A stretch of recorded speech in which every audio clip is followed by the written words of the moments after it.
Hi guys, welcome back to my channel. Today we will make Genoise sponge cakes with all-purpose cake flour and a 50-50 combination of both to see their differences and help you choose the best flour for your sponge cake. Starting off with some eggs and a pot of boiling water. To heat the eggs and granulated sugar to about 40 degrees Celsius, which will create a more stable and high volume egg foam. If it reaches 41, it's all good. And whisk the egg and sugar at medium to high speed. Then once it starts to form a pale thick mixture, you want to stop and check if you get a ribbon where the batter just falls off smoothly, and when you draw a shape on top, it should slowly disappear. Now mix the batter at low speed for 1 to 2 minutes. Now the batter should be thick and falls continuously like a ribbon but leaves a mark on top without disappearing. Add in the flour and fold it gently until no more flour can be seen.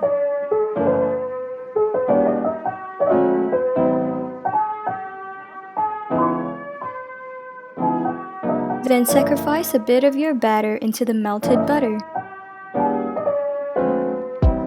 Now add it into the main batter and fold it gently until it is incorporated thoroughly. But don't overmix it to avoid gluten formation, which can make your cake dense.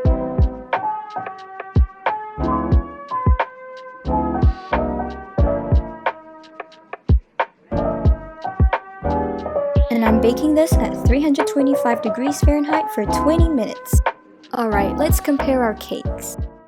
So here we have our cakes made with 3 different types of flours, and they have been sitting for about 30 minutes so they are nice and cool. I can see that the sponge cake made with all-purpose flour is taller compared to the other 2 cakes. The all-purpose flour cake tends to have a bit of a dip in the middle, especially if the egg foam is over-whipped. But I tried it the second time and did not over-whip the egg foam, and the sponge cake is more flat but still dips a little bit at the center. Aside from that, it produces a lot of crumbs than the other cakes. But the all-purpose flour creates a soft, more spongy, fluffy or loose crumb that is also moist, and it does not have a strong egg smell. It seems like this cake flattens out when I squish it. So I think this cake may be suitable for a rustic look with few cake layers or toppings. Next is the sponge cake made with cake flour. One interesting characteristic of it is the dome shape. I repeated this a second time and it definitely has a dome. This cake is less crummy and it is the most firm compared to the other cakes. Also, it has an even and tight crumb structure. The cake flour gives it a soft crumb that is not as fluffy as the one made with all-purpose flour. And it has a nice clean cut, but the crumb is more dry and it has a strong egg smell.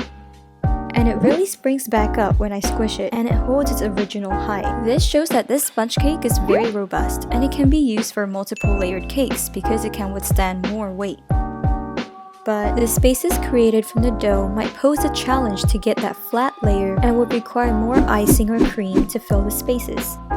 The 50-50 combination of all-purpose and cake flour created a cake that is the best of both worlds, which means this cake has attributes in between the all-purpose and cake flour, like the cake is not too crummy like the all-purpose flour, its top is nice and flat when it comes out of the oven, whether you over-whip the egg foam or not.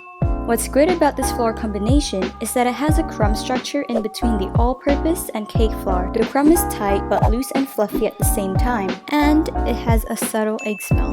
And it can spring back up and does not flatten easily like the cake flour sponge cake. Because of its naturally fat surface, the combination sponge cake can be used as thick cake layers, and it is easier to apply with icing or cream, and its firmness allows it to withstand more weight on top of it. So these are the differences. I hope this video can help you choose the best flour for your sponge cake. And if you enjoyed this video, don't forget to like and subscribe because it will support me to create more interesting contents like this one. Thanks for watching, and I'll see you soon!